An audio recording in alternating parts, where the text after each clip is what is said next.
Hey you, I'm the Queen of Shade. Welcome to the interview. Don't forget to comment, like, subscribe, and hit my Cash App to support your favorite content creator. Now let's get to the interview. Mwah. I can think about a million reasons why you need to burn in hell. You're a liar and a cheater, a con artist telling tales. Been rejected, disrespected, boy, your abuse never fails. I'm so done, boy, really done, boy, now I'm staying to myself. I'm so stoic. I'm so stoic. I'm so stoic. I'm so stoic.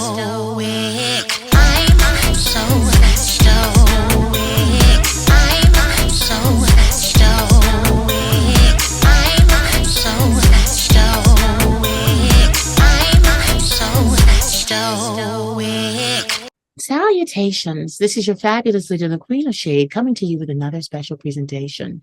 Moving full speed ahead, getting to know amazing people, sharing positive conversations and issues that need to be discussed at all times globally has been very, very fun. And having said that, I have someone today who needs no introduction.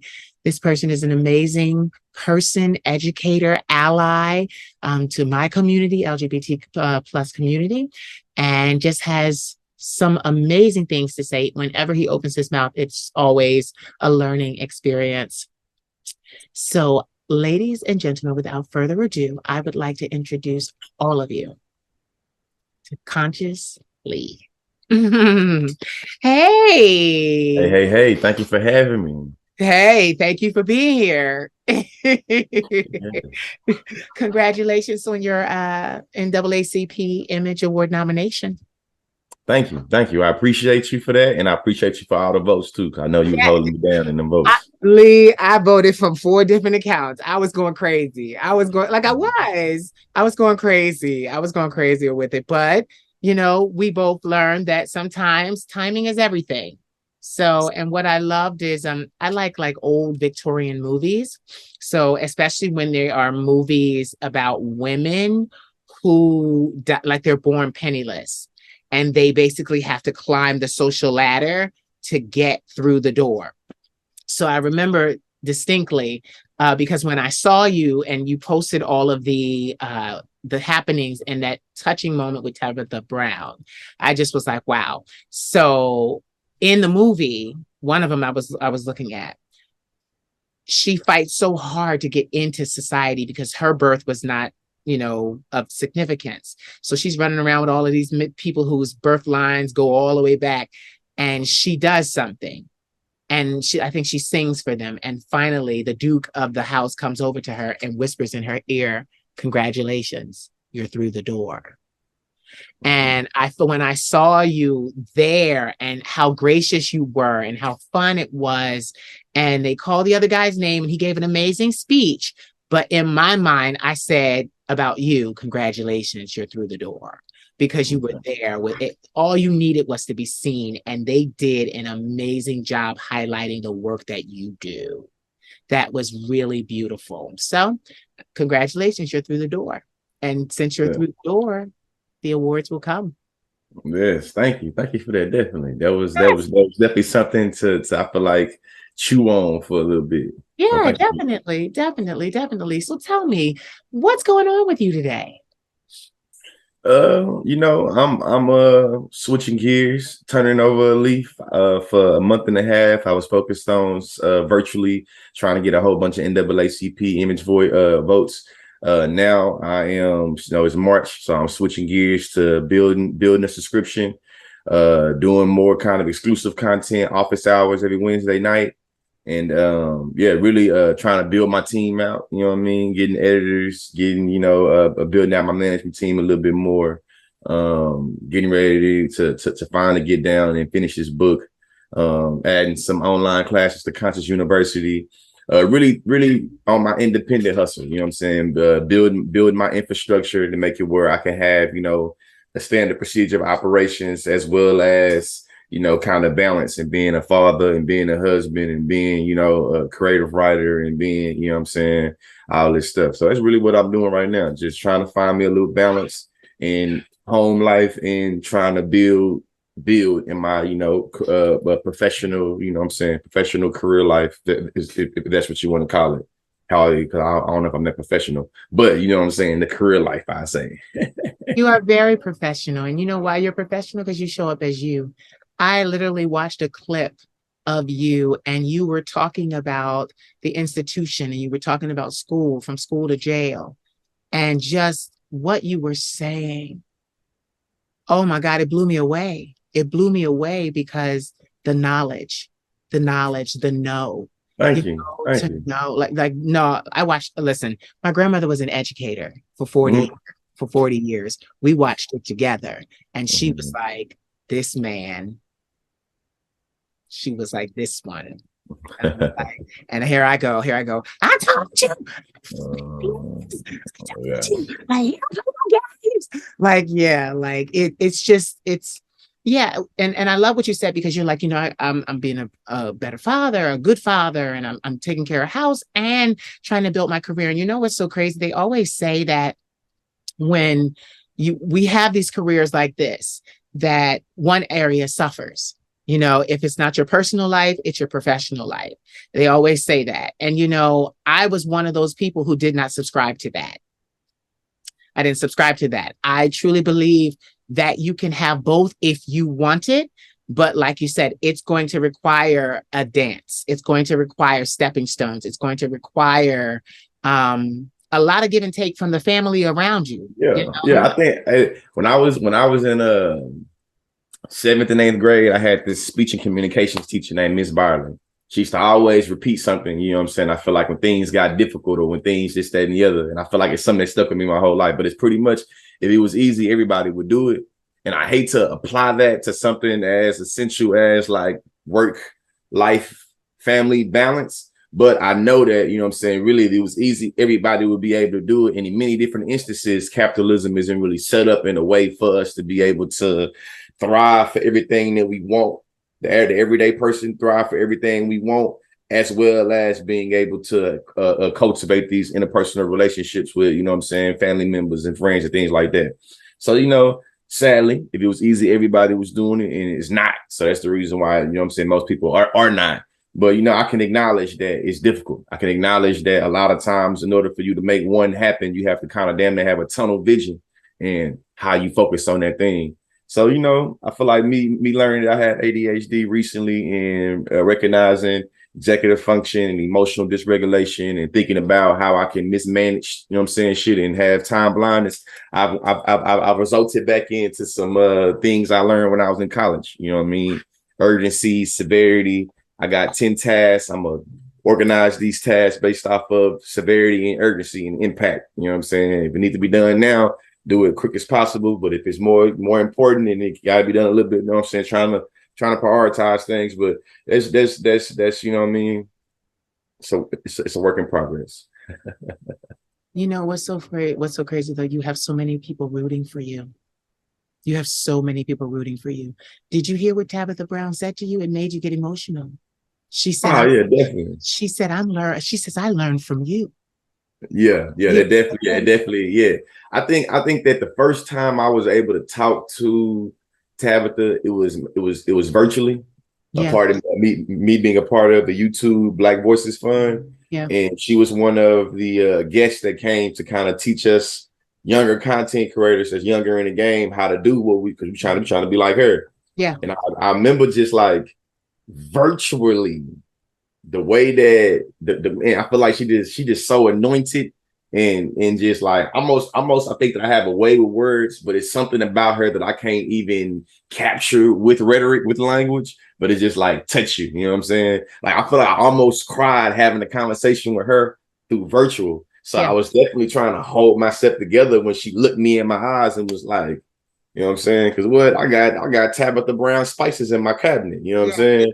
When I yeah, rode through Walmart, through Target, I love to see, you feel me? You know what I'm saying? Everything that she got going on, everything she's doing, and just seeing how she's created her own lane. So for her to be like, man, I learned from you. I'm like, what can you learn from little old me, Tab? You know what I mean? So it was definitely nice. I feel like it was humbling. You know what I mean? I think that's something that I heard today in a rap song by, you know what I'm saying, by this dude named Belief, which is like, I think I never take myself too serious. Yeah. And because I don't ever take myself too serious, I feel like I'm able to appreciate a lot of things, you know? Yeah.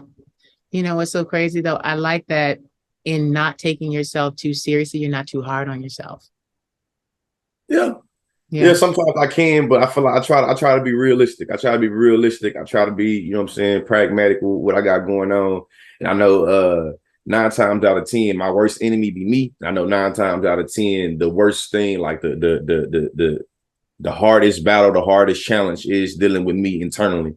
So once I feel like I defeat myself, I feel like I'm ready to whoop anybody else. So that's usually how I'm able to, I feel like, move around, you know what I'm saying? Because I feel like sometimes I do think like I should have more or should be doing more with what I have. You know what I'm saying? But you know, I work hard, and shit, it is what it is, you know. You know, I heard someone say recently, I wish I could find that clip. I'll have to text it to you. In the clip, it was Tyreek Ali, I think it was. He's an actor. What he said was, you're doing the right thing. You don't need to re-strategize. It's working. It's just working slow. And you just have to be patient. He said, like, you don't need to go. And it was for me because he was like, you don't need to go back to the drawing board. You don't need to reevaluate your machine and see if your machine is broken. Basically that he was saying, no, the machine is right. It's working. You just have to be patient. You just have to be patient, you know, and I know what that's like. You know, people get so crazy. Like they flip out when I tell them, like, you know, if you really want to do anything in this world, you've got to give it a lot of time. You know, it's not going to happen easily or quickly. You know, even with me in my career, just to sit here, it took me 20 years. And that was through a lot. And I changed. And the thing was, I changed lanes still within my career, but I changed lanes so many times. We know this, I started as a model. Then I went from modeling in Paris. I went to singing in New York and about to sign with a major label. And this was all when I was young.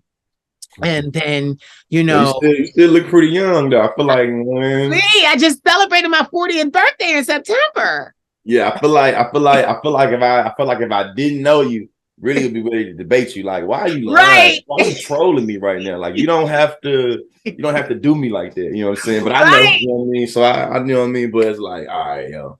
No, but yeah, like, but that's, you know, that's a beautiful thing too, because, you know, I don't look like what I've been through. I don't look like what I've been through with the mental illness, because you have the ADHD, I have the bipolar 1, PTSD, and I have acute anxiety disorder. So it makes it damn near impossible to do my job. Yeah. But I have learned through 17 years of therapy, coping mechanisms and skills that save my life every day. It just, yes, that's amazing. And you know what's so funny? Like you said, being a realist, I just do it. I just do it. Yeah. I just do it. I'm going to ask you a question because I didn't see your wife at the NAACP awards ceremony. So how is your wife taking all of this in? Because, you know, there's educator, you know, on a university or to a college or to children. And then there's educator to the world. Yeah. And you fit educator to the world. So how is she taking in all of this? Man, I'm 32. Me and my wife been together since we were 17 years old. You know what I mean? Since we was in seniors in high school. Yeah. So I think that for the most part, me taking it amazing. You know what I'm saying? Very, very proud of me. Very happy for, you know what I mean, for me, and very happy for, you know, what I've been able to do for our family. Our family giving the new opportunities and things like that. Yeah. It's been kind of real important to me that she's able to still follow her dreams and endeavors. So she's a nurse right now, but she's about to be going back to school to be a nurse practitioner. Yeah. And she wasn't able to make it to the awards because we got, you know what I'm saying, 2 kids or whatever, and she didn't want to leave with nobody for a school night. So my sister came with me instead. Yeah. But my wife, I feel like it's, you know what I'm saying, taking it all in. You know what I mean? It's a journey. We both learning as we go, just the different things that's thrown in our direction, the different opportunities that kind of shake up our home life a little bit to make it where I'm got to be going on a school night, to make it where I'm going 2 or 3 times in a week, or 3-4 times over 3-4 weeks. You feel me? So Yeah. I feel like we, you know what I mean? We make it do what we do, but I think that she's happy that I'm happy being able to follow my dreams, and she's happy that I'm happy being able to do something that's fulfilling. You know what I mean? And making it where I'm able to do something fulfilling while being able to provide for our family. You know what I'm saying? Yeah. Yeah, it's been a hell of a journey. I say with her being racially ambiguous, biracial black, I think that sometimes that's a little interesting. You feel me? How she faces uh different, you know what I'm saying? I'm gonna say narratives, you feel Yeah. me, based off of, being with me, pro-black man, her being racially ambiguous, her being, you know what I'm saying, having a white dad, a black mom, and you know what I'm saying, this, that, and the other. But I think that all in all, though, it's been amazing. It's been beautiful. People, you know what I'm saying, tell me my family and my kids are beautiful all the time.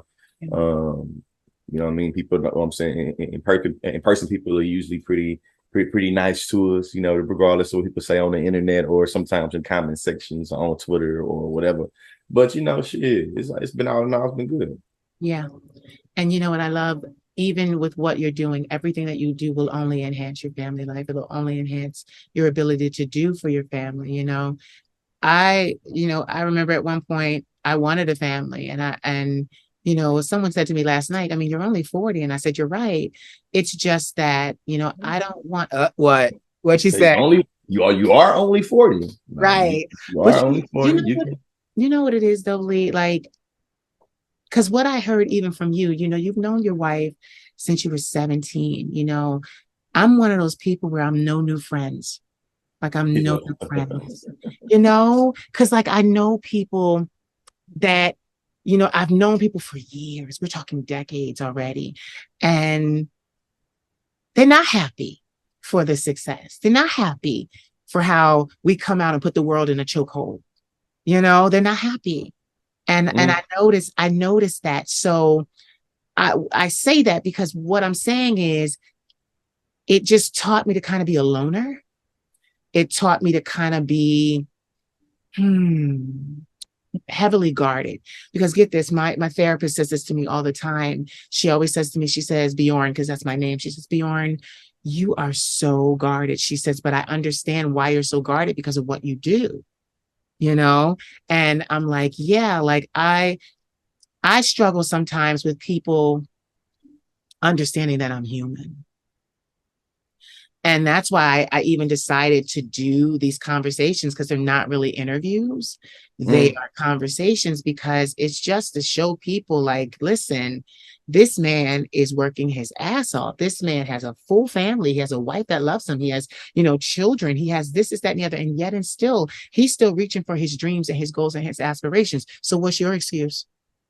I'm curious though, to you specifically. So like, yeah, given what you just said, yeah. When do you feel like the most human? When do you feel like the most alive and unguarded and not kind of structured by anxiety? Like, when do you feel alive? When do you feel like you let your guard down? I can answer that question very, very simply, and people are going to be like, she's crazy.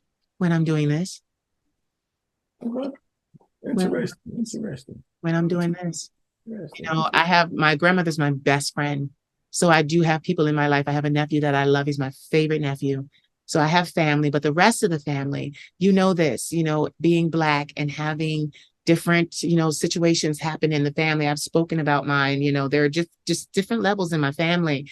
And my desires, my goals, my aspirations, my dreams seemed so far-fetched to them.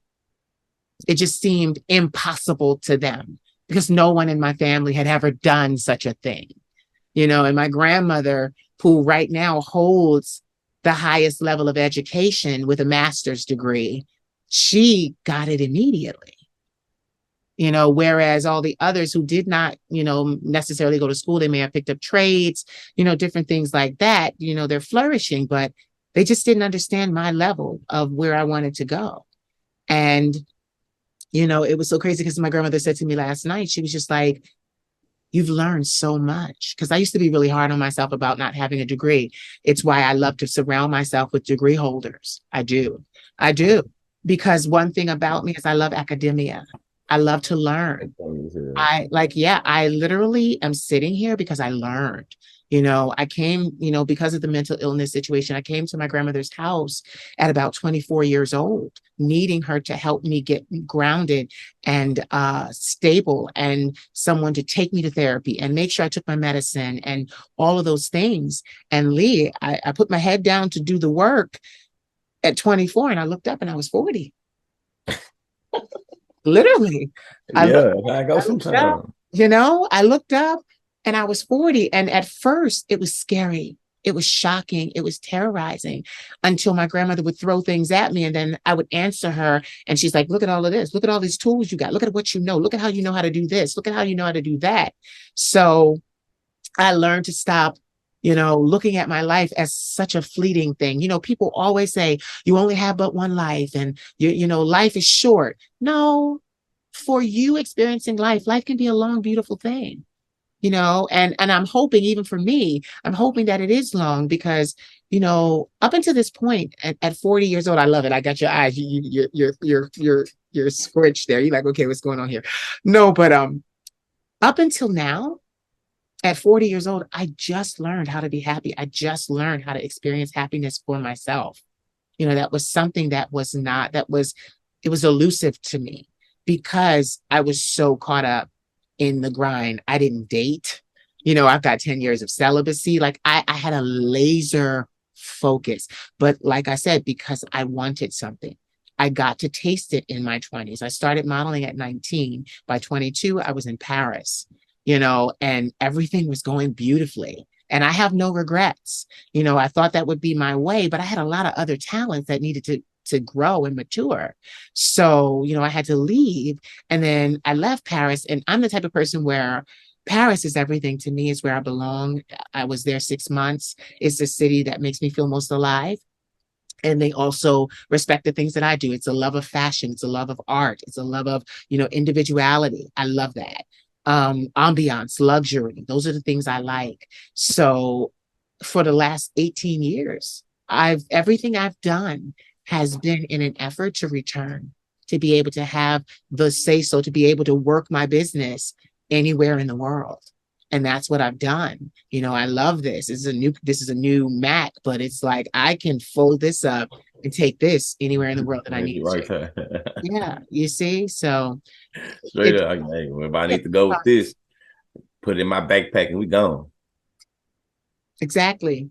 It's the whole but this is the thing. I want to get to this. This is the reason why I said this. I asked you the question, and I said this because I want to know from you. Do you feel that Blacks sacrifice so much more to get ahead than other races? Well, not other races, only one race, other origins, other ethnic origins. Do you feel that we have to sacrifice so much because most times we are first generation? Yeah. I mean, I would say a lot of times we had to sacrifice a lot just to catch up or just to kind of be where we want to be, let alone kind of exceed expectations or whatever. Yeah, I think that when it comes to access, opportunity, and resources, a lot of Black people are born in positions that's little to none, or it's always already lacking.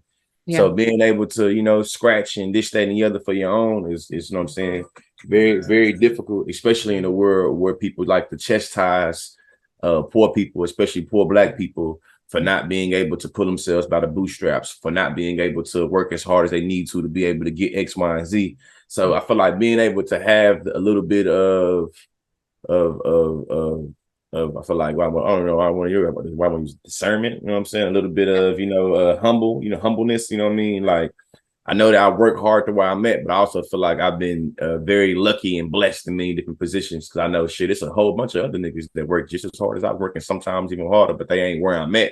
And I can recognize, you feel me, some things have been out of my grip, so out of my power. You know what I'm saying? It's been like a right place at the right time, or being able to meet the right person, or the right person being able to come across the video. So, just being able to have that reciprocity, but also recognizing in order for you to make it we damn near anywhere as a Black person, you got to make a lot of sacrifices. But I feel like one could argue philosophically and literally in many instances, like to exist and wake up in the morning, damn near is like a revolutionary act, you know what I'm saying, as a Black person. And then depending on how much more textures you have, you feel me, whether you disabled, whether you trans, whether you gender non-conforming, whether you poor, whether you woman, whether you know what I'm saying, it's like shit, you know, we can keep on adding to it. But yeah, to answer your question, yes. Yeah, I love how you answered it though, because you taught right there. I needed that myself, you know, but it's just, it's something. And, you know, I look at what you're doing and I look at what I'm doing, and it requires so much of us, you know, whereas, you know, I have friends that they're other nationalities and they like, I don't mind the hard work because the hard work proved to me that I could do it. You know, it proved to me. And there were obstacles as well. I mean, people that literally got in my way on purpose. But I was witty enough to outwit them and to deal with those fires and put those fires out permanently. But I just have been really paying attention to the fact that, you know, I gave my life. I gave my life, you know, and it's like, yeah, I'm going to be happy. Yeah, I'm going to have all that I dream and hope and want and desire. Yes, I will. Absolutely. Because I will not stop until I do. But I just wanted to take a moment for people to understand, because they look at people like you said, you may have been in the right place. You may have been, you know, you might have met the right person, or the right person may have come across the video. And even as you were saying it, I heard in my mind, because I'm an oracle, shaman, prophet, seer, and healer. We know these things too. I just heard very simply, it's because you're chosen. And this is the thing. Many are called, but few are chosen. Few are chosen. And that chosen bit is not just some golden ticket for you to go to Willy Wonka's factory. Like that chosen is because of all the work you do. The constant, you know, you are constantly at it. And we like, as your public, as people that follow you, as people that learn from you, we see it. And it's kind of crazy because when we see it, we're rooting so hard for you. It's like, listen, this man is going to make it. This man is going to make it. And I know there's been times even when I have said to myself, I'm not financially where I need to be, but once I get there, it's like we remember, like, no, this man needs these kind of endowments so that he can continue to keep his education his way. You know, because that's the thing. People look at it and they're like, oh, yeah, you get opportunities and yeah, you get offers. But there are a lot of times when people that are offering you those things, they want you to censor yourself. And I like yourself and or incredible, you feel me? Great value discount. You know what I'm saying? Great, like, you know what I mean? Yeah. I think that I know this being recorded, so I feel like I want to say it like very purposely. Yeah. A lot of times in our society, people conflate followers with dollars, or dollars with followers. Yeah. And recognizing that correlation is not causation in this particular instance is very important, because a lot of us had millions of followers and we still broke, and or we don't have nearly as much money as you think we do. You see what I'm saying? Right. So for me, it's like, okay, now I'm transitioning into doing this full time, and it's just like I'm no longer working full time for a university. I'm working full time for me. Yeah. So thinking about what it means to add a particular value on my work or my services or my products, and being able to make it where I can pay bills and feed the family and do what I need to do is something that I think that also requires a lot of balance, and that inevitably comes with scrutiny. And I think that it's just shit. It is what it is. You signed up for it. Do what you do. Followers don't equal dollars. A lot of Black content creators, regardless whether you do fashion, whether you dance, whether you teach, whether you do comedy, whether you talk about doing cats, or you a forager, or whether you a poet, like we can recognize their disparities in the way in which our virtual footprint hit, in the way that virtual footprint is monetized. So when you think about people that are trying to do this full time, and or that are looking to do this full time, you recognize and already coming out the gate, like shit, just like in engineering, the Black engineers ain't paid the same way as the white engineers. The same way, like in law, shit, the white lawyers ain't paid the same way as the Black lawyers, and vice versa. You know what I'm saying? The same way in social media, shit, the Black content creators ain't paid the same way the white content creators. And really thinking about what that means in terms of feeding your family or feeding yourself or paying your bills or just merely surviving. You know what I mean? And shit, when you were speaking, I was thinking of, especially when it comes to like thinking about like, you know, guarding yourself and this, that, and the other. I was in my mind thinking like, okay, but I say that she is surviving or she is in thriving mode. You feel me? It's recognizing that there's really no absolute way to say what we do in world or in life. Is like shit. Sometimes that survive and thrive mode is very based in situations and circumstances and who you around. Yeah. So, you know, shit, man. You know Hope what's I answered the question. It is what it is, though. you know, and that's what I love about you, because you say these things. Get this.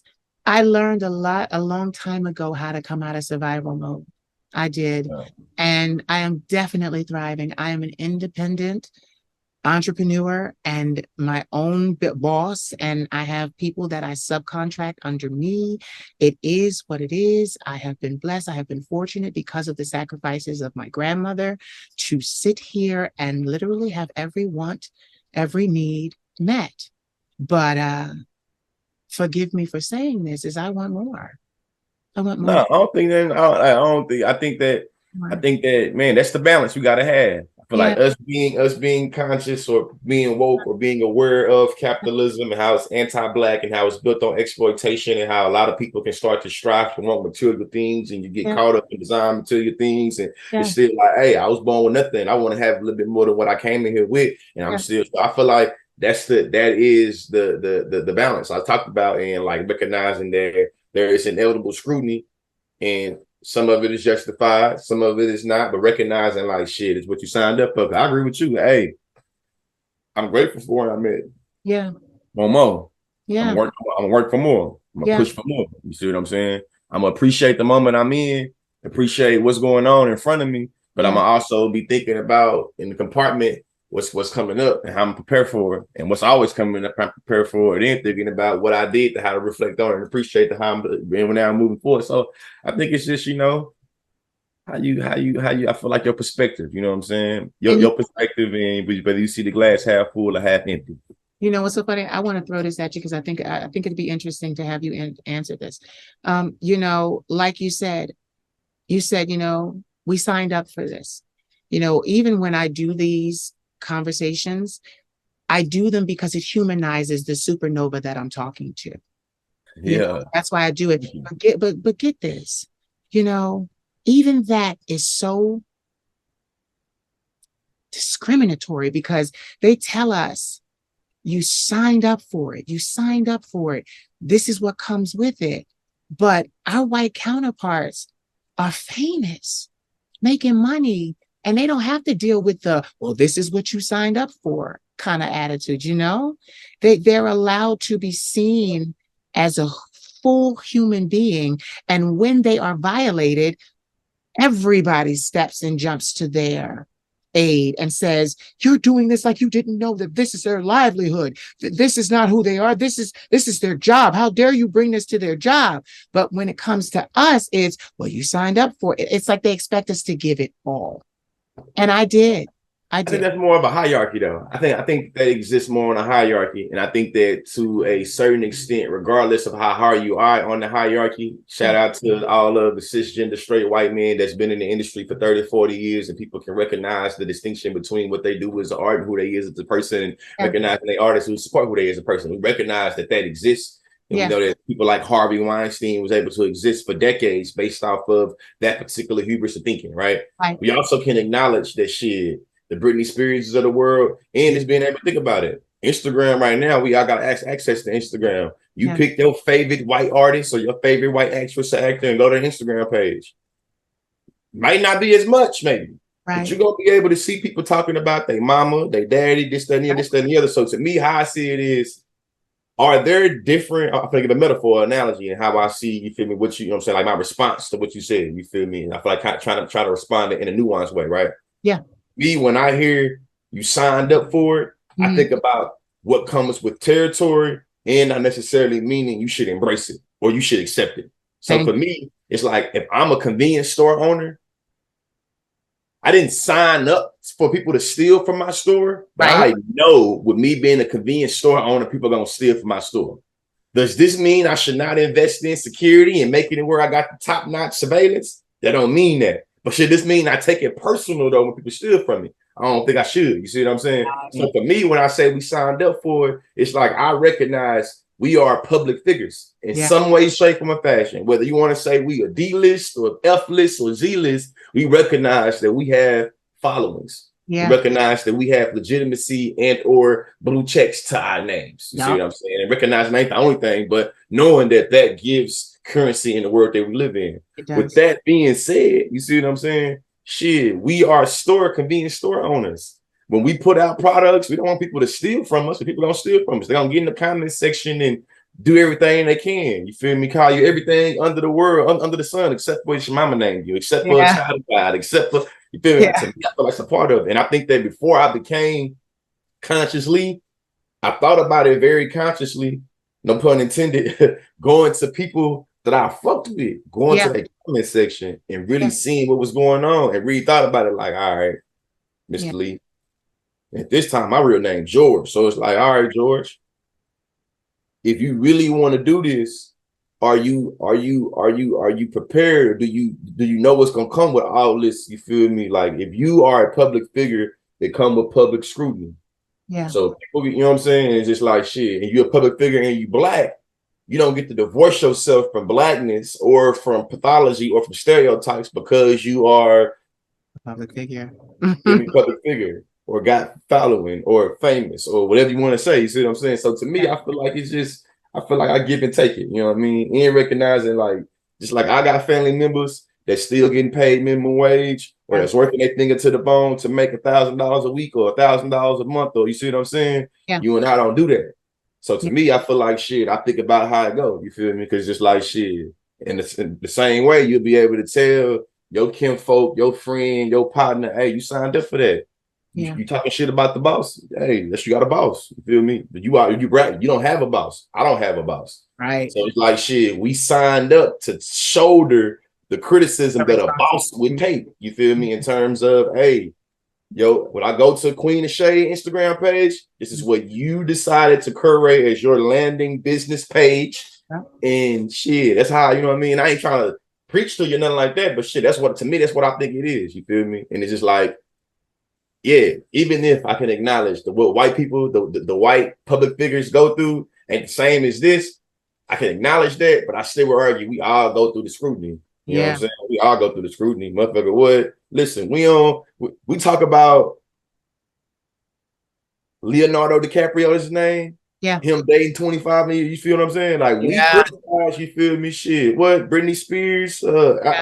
We can think about a whole bunch of different white, you feel me? Like what? Charlie D'Amelio, she can talk about white folks too. Hey, you still a nigga shit and you are being a main, hey, the D'Amelio family, you do this and y'all, you feel me? It's just like, so I feel like it just would come with it, man. Yeah. I just rather get talked about in the comment section than having, you feel me, a boss trying to micromanage me and this, that, and the other. I'd rather deal with the community guidelines and Mark Zuckerberg or whoever the hell running Instagram, you feel me? I'd rather deal with their ass than deal with, with me Karen complaining to me about to the boss. Now Karen might complain to me about to the community guidelines, but I'd rather deal with that than deal with. And I feel like you pick and choose the demons you're dealing with. We all gotta deal with demons, but you gotta pick the demon you want to deal with, or we all gotta deal with slumlords, but you gotta pick the slumlords you want to deal with. And it ain't got to be always there. You see what I'm saying? So it's like shit. Right now, I'm still kind of dealing with a slumlord. Shout out to the owners of all the apps that I be on, but I'm looking to be able to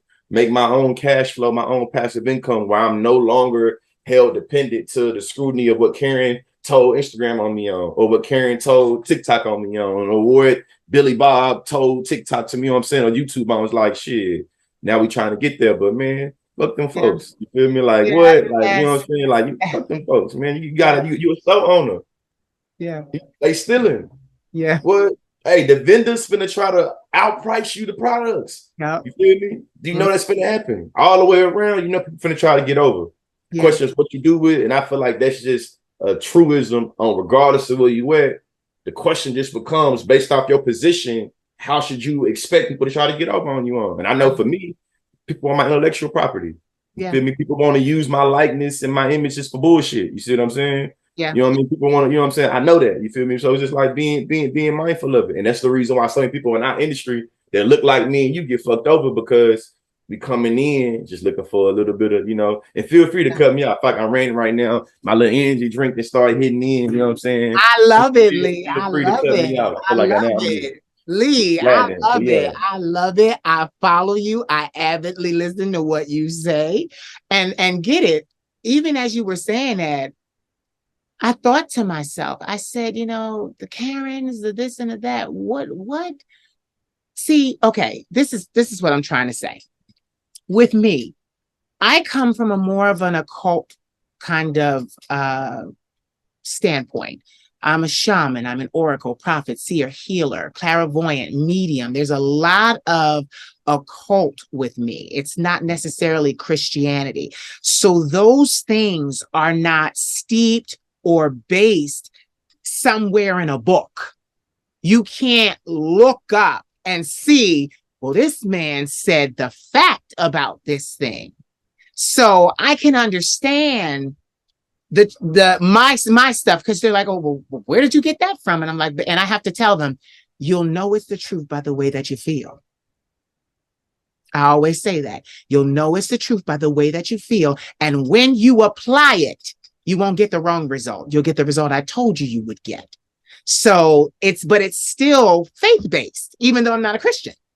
With you are coming with straight facts. Before Karen hits that report button, she can go look up what you said and find it in the literature. And yet, and still she hits the guideline button.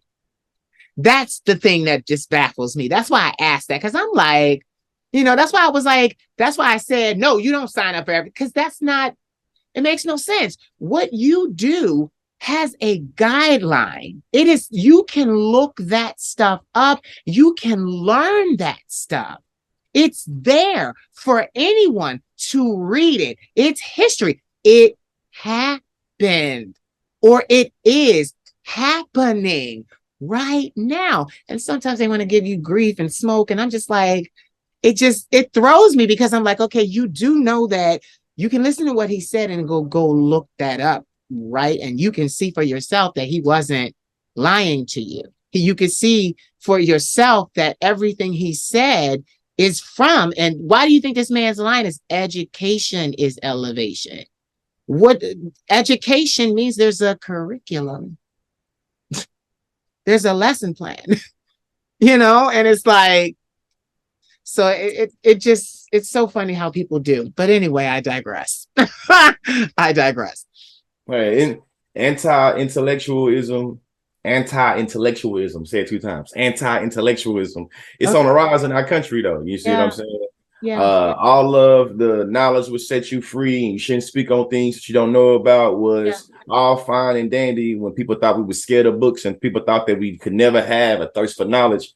Now that we picking up books, and now that we having a thirst for knowledge and we passing and disseminating the information like they was doing in the 60s and shit like that, we see the same type of efforts that's kind of just being pushed out. Yeah. So for me, it's really recognizing that regardless of what I say, how much research I've done, or how much empirics on my side for it, right now there is a concerted effort to make it where we can attack resources or attack sources to be like, hey, that sounds like some liberal, left-wing, alphabet mafia being type, I don't get derogatory with it. So it's like, shit, it is what it is, man. We live in a world right now that have the most we have access to the most information in the world history as possible, and arguably we are the most dumbest, you feel me, that we've been in human history as possible. And cognitive dissonance is real, and we can't agree on facts, you feel me? So because we can't agree on facts, we just go into what science is doing, you know what I'm saying? We starting to acknowledge right now that everything is inherently political. You know what I mean? Like I seen that I posted a Jubilee video on Instagram, I guess last night, about people like, Christians talking about the curriculum. Yeah. And it's like everything has to be political now. In my mind, it's like everything has always been political. The curriculum has always been political. If you can teach me that, you know, Christopher Columbus sold the ocean blue in 1492. You don't think that has a political implication on who gets to have what, when, where, and how in America? Then I think that you're purposely being obtuse. If you don't recognize the way in which we talk about indigenous sovereignty, or the way we talk about, you know what I'm saying, saving people from civility, or the white man's burden, or shit, manifest destiny. You don't think that, you feel me? It's like, you don't like, what? To me, I feel like you purposely being obtuse, or you think the way that you view the world is universal, or it's default, or subjective. And it's like, nah, the notion of objectivity is fake. It don't exist. It's an illusion. You see? So when you teaching, you feel me? Even when you teaching math, you a damn fool if you don't think that the math equations you have political implications, and how we understand science diplomacy, or even how we understand whose culture gets to be seen as the culture that brings truth. Because we look at the Pythagorean theorem as coming from Pythagorean, and we don't see it coming from the root. You a fool if you don't think that has implications on the people, or the climate, or the culture that Pythagorean supposedly came from, or where that theory actually came from. So it's just, I can just keep on going on and on and on, but it's like, shit, everything already political. So we already recognize everything already political. It shit becomes a matter of, hey, when I speak, what political orientation is the person coming from that hear my words? If they orient themselves in a particular way against power and domination, they're gonna fuck with me. But if they orient themselves in another orientation towards power and domination, they're gonna think I'm the baddest thing, and I'm bad. I'm the devil. I'm full of shit. I'm down low. I secretly want to be with trans women. I'm a victim. I'm a race hustler. We keep on going. You know what I'm saying? But I'm used to that. Infuriating. I'm used to it though. You see what I'm saying? Yeah, like, and that's what I love. Promoter, they call the promoter janky. You feel me? Every promoter gonna get called a janky promoter, whether they bringing in shit Grammy Award winning artists, or they bringing in shit local artists. There's a chance that they're gonna rub somebody the wrong way, and somebody gonna call them a janky promoter, and they just made $500,000 on the last show they did. You see what I'm saying? They made $1 million on the last 3 shows they did, and you call them a promoter. But to me, interpretations vary. That's really what you know what I'm saying? I want to say this in a cool, poetic way before I say it like that. But I know interpretations vary, and I think that I like to try to keep a real sense of knowledge, a sense of self, to make it where I never be held captive to somebody else's interpretation of me. I just keep it moving and making sure their interpretation can't become bodily harm. You feel me? Make sure it don't have no impact on my personhood. But if you think I'm full of shit, that's cool. You know what I'm saying? Like, I keep on going. You think I'm this? That's fine. Keep that shit over there though. You're ready for this. You're so ready for this, because that's where we sign up. Because it's like what you just said. Like, it's so crazy. You know, we've had private conversations. You know, I'm getting ready to go outside like this. For 8 years, I hid in my house, in my room, doing this to my computer and through my phone. You know, like I hid, and you know, even though I cross-dressed since I was 8 years old, you know, I've always cross-dressed. It's always been. When I went to Paris, I was so young and thin and had long hair and pretty that they said to me, you need to do the women's shows. And even in Paris, my career suffered because I couldn't get over my devout Christian teaching. I couldn't get over it.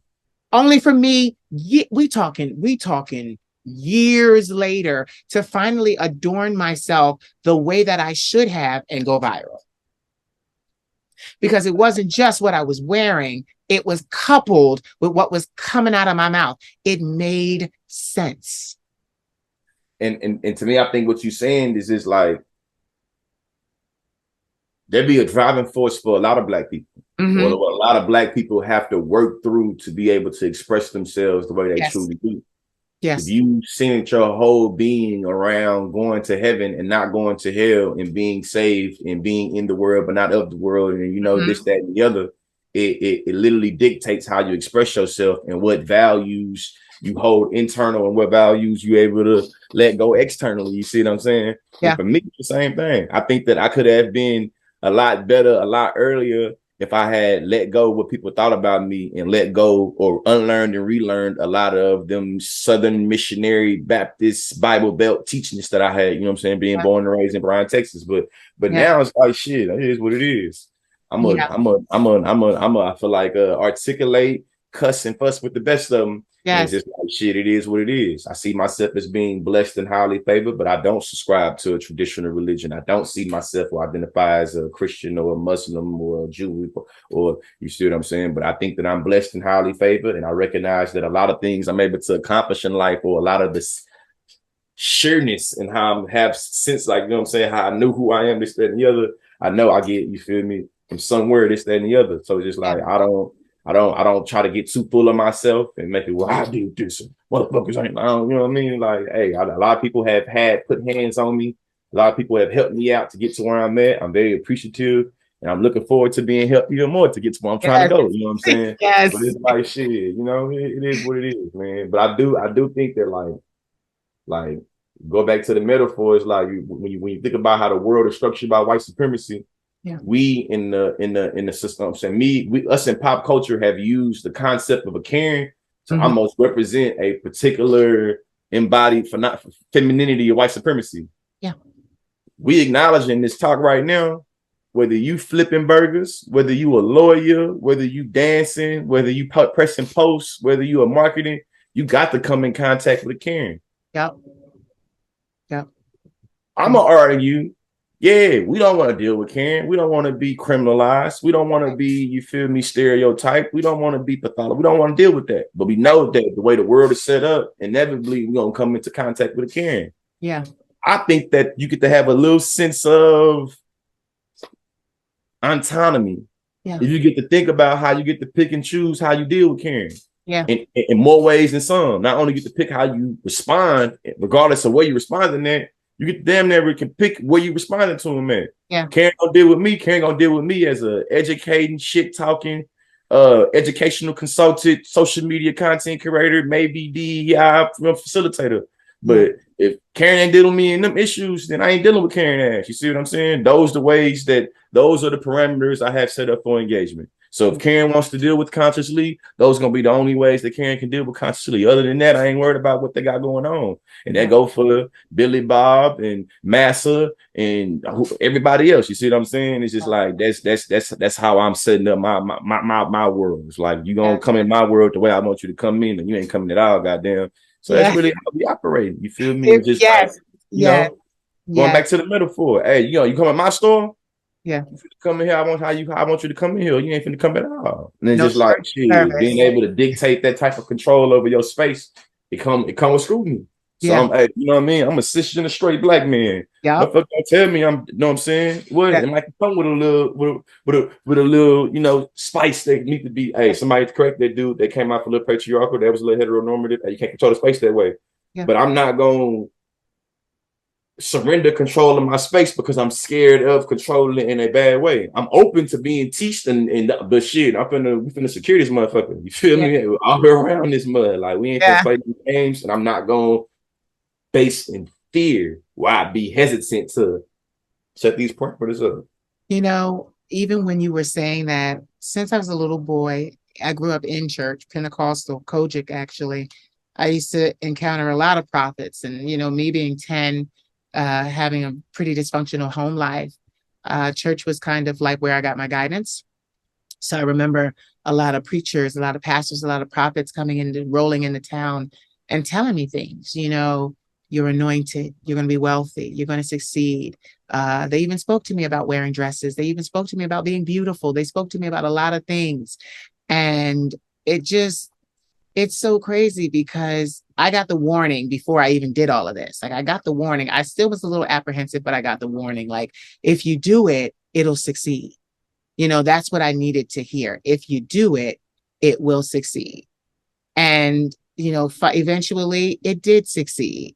But it's just so crazy how the world can be. But I love your analogy and your metaphor of the store, because trust me, I've built my store and I don't play. I don't play. And I love how you said that, because most people, if they don't deal with me through Instagram or TikTok, it's mainly Instagram. They don't deal with me.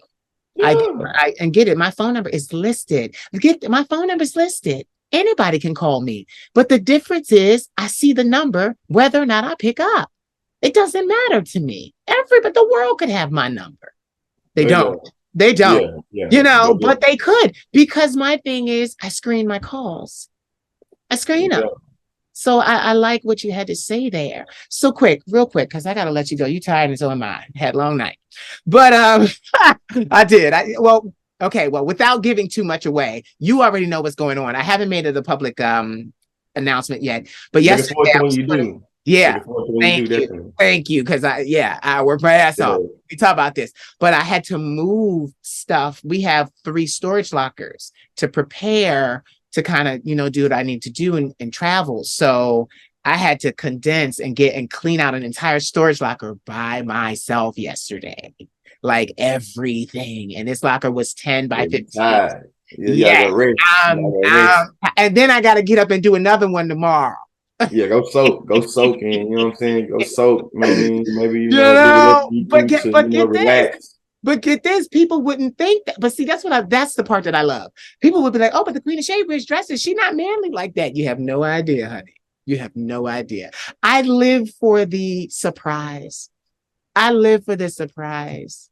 I do. Like, people would get on me about my hands. Oh, you need to wear nails. Oh, you need to do this. And I'm like, baby, I lifted weights for 15 years of my life, 18 years of my life. My hands look like hands that lift weights. I'm not, like I'm not. I get them manicured, but that's about it. I ain't putting all that. Look at you lean with the hand. I ain't, like I'm not as dainty as they would actually think. Like I'm not like, and that goes back to what I was saying about the church, because a lot of young preachers and prophets would come in and say, people don't realize it, but the spirit of a man lives inside of you. It's inside of you. You're going to always want to provide. You're going to always want to be forefront. You're going to always need to be forefront. And that helped me, because it was like somebody saw me, even in the church experience, somebody saw me. So anyway, listen, I digress because we both got to go. But anyway, I want you to talk to me a little bit more about heteronormativity, because I remember you saying something in your videos, and you were talking about one on-screen gay kiss and the world is upset, but yet and still we're pushing heteronormativity on our children like it's the only way. And we're trying to tell them that there is no other way. And then I chimed in, and I even in my videos, I was saying, guys, there's another way. There are many ways. It's not just, if you guys are not outraged by Cinderella kissing Prince Charming, then what is the deal? We need to reflect, our world as it is now, and our world has changed. So talk to me a little bit about heteronormativity, and, you don't have to get long into it, but you are, and I love to say this, you're an ally to my community, the LGBT plus community. We got you, and we love you. We love you. That's why we all, I see it. I see the others on your page. Like, yeah, go ahead, Lee. Tell them, like, you just had your arm. Get this. I forget his name, but you had Caden. Yes, you had your arm around him. And I was reading the comments, and people were like, wow, the fact that you could have your arm around him, embrace him as your brother, and still talk about these issues. But it led me to, I was looking at the comments, but I'm like, well, y'all should have expected that, Yeah, I think, man, like, I like the validation and affirmation. Yeah. But me being the type of person that deals with a lot of forms of oppression, I like to be reflective and think about how it's similar. You know what I'm saying?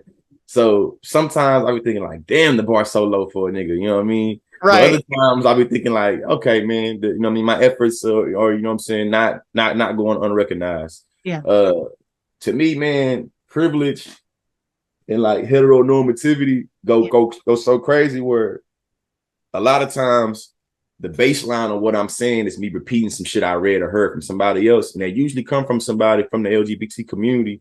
It's just that how heteronormativity is situated. It's like, shit, if you ain't heterosexual or if you ain't cisgender, niggas ain't really trying to hear that. Yeah. And though I'm saying heterosexual, and I recognize the distinction between gender and sex, I know a lot of people that are heteronormative do not recognize the distinction. Right. So when I think about how politically, socially, economically, heterosexuality is seen as the default, and make it where when people that are seen as being heterosexual and cisgender is the baseline universal, like, You either this or you weird and you abnormal and you not regular. You know what I mean? Like that's to me is what that means. But I feel like, man, once you is comfortable in the skin that you in, Yeah. and you don't really have to view your masculinity or your femininity or the way that you express your sexuality, or you know what I'm saying, in a way that gotta be in opposite to somebody else. I feel like it's cool. Like I don't view like I don't like as a cisgender man, I didn't feel intimidated. I didn't feel like my masculinity was in being negotiated. Yeah. I didn't feel like my manhood was being called into question by talking to a trans man. I didn't feel weird about acknowledging that he's a gay trans man. You see what I'm saying? Yeah. I know that a lot of you know what I'm saying. So to me, it's just like, man, it's really thinking about how heteronormativity will force us, a lot of us, to divorce ourselves from critical thinking and make it where it's like it's implied in the goddamn. He said, I am a gay trans man. Yeah. The fact that it was so many people that couldn't wrap their mind around that, it was just like, it blew my mind. And being real, it showed me where it was like, damn, really got so much more work to do, because even people that I consider my friends that I feel like I educated. Yeah. The fact they calling me like, hey man, hey Lee, what the hell? What's going on? So does this mean that they was a woman and then now they're a man and they still like men? Like, you know who you are and what you like at the same thing, right? Wow. It's like just trying to do shit. It's like, you know what I'm saying? But it's just, heteronormativity is crazy. Trans homonegativity is crazy. It's so crazy because we don't walk around calling straight people heterosexual. But we walk around calling people homosexual. Like you just said, and we are so much more than the sex that we have. So much more. Hey, listen, man. Folks right now having debate. That's the last thing I say. I talk to people until I'm gonna be a little late. Like conversation going on. But no, listen, we're gonna go. This is it. But hold on, wait, 1 minute. One last thing before I go. Go ahead. He said, "Oh." We know sexuality is more than sex a lot of times, based off the way that we're able to ascribe behavior to sexuality. Yeah. We have full-grown adults debating about whether men smoking hookahs is gay or not. Right. So now we starting to get into like literally how heteronormativity is so pervasive. Yeah. It really impacts how we see dress, how we see partying, how we see slang. You know what I'm saying? Like literally, what it's giving gay. Yeah. It's giving. I don't give a fuck. Nobody say no straight man should ever use the lingo that women say. Yeah. It's just you being sassy. You this, that, and the other. It's like we can, but education is elevation. Research over me, search theconsciously.com. That's where you can find me at. I got a book on the way. I got an online class already available on theconsciously.com. I got another online class I'm working on to put in my online university. Right now, the class is about identity politics. I have a class coming out about social media and social issues like digital marketing, things like that. Working on a book and shit. I feel like enjoyed this conversation, we're gonna be switching, you feel me? She's gonna be on my shit, but we're gonna be doing office hours. And I just been bullshitting, taking a long time and that's putting okay. together. Take all the time you need. I've been moving around and this, that, and the other. But this month I'm trying to prioritize it. So I'm gonna be getting my audience a little familiar with it, like doing it 2 or 3 times by myself, basically, and then bringing on hella guests. You know what I'm saying? So that is the goal. Office hours available on all. You're gonna be able to subscribe on everywhere. Yeah. Before you go, give me 3 words that inspire and empower you. Man, 3 words that inspire and empower me.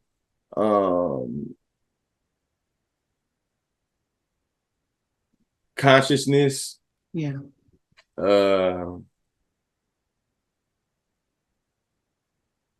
Unapologetic. Yeah. Liberation. Yeah. Great conversation. Hold on. Ladies and gentlemen, you have heard the vocal stylings of Miss Conscious Lee. Education is elevation.